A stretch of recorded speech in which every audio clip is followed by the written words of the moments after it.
So what I want to do today is I want to address these questions and other questions with reference to the idea of a relationship with Christ. In the last 30 years, it's become increasingly common in Catholic circles to speak about having a relationship with Christ. And in truth, this is not traditional Catholic language. The phraseology comes from Protestantism.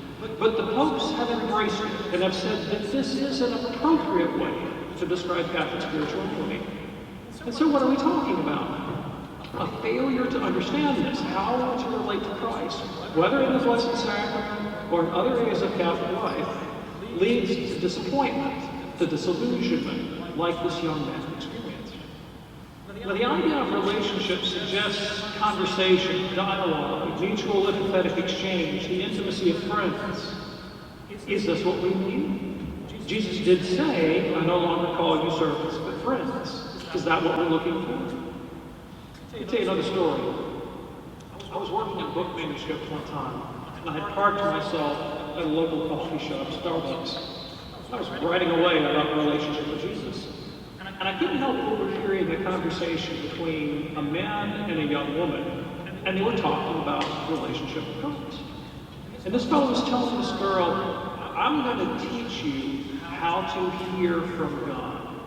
And he said, what you do is, you tell God to speak to you, and then you blank your mind, and the first thing that pops in your head, that's God talking to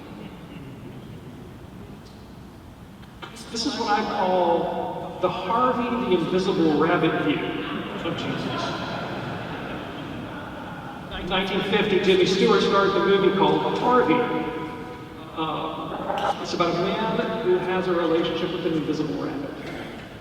Right? And he talks to him, and they go out for drinks together, and nobody else can see him, but they're best friends. So we, the audience, are not really sure if there's a Harvey or not. My conversation partner, my confidant, my drinking buddy. What do these two stories have in common? In both cases, we're talking about people who were looking for an immediate, sensible encounter with God. Maybe something as tangible as a conversation with my friend, and something that feels different from ordinary experience, something extraordinary. It wouldn't be wrong, I think, to compare what they're looking for to the kind of rush that people get from drug use or extreme sports. Is this what relationship with Christ is? Is it an overwhelming feeling?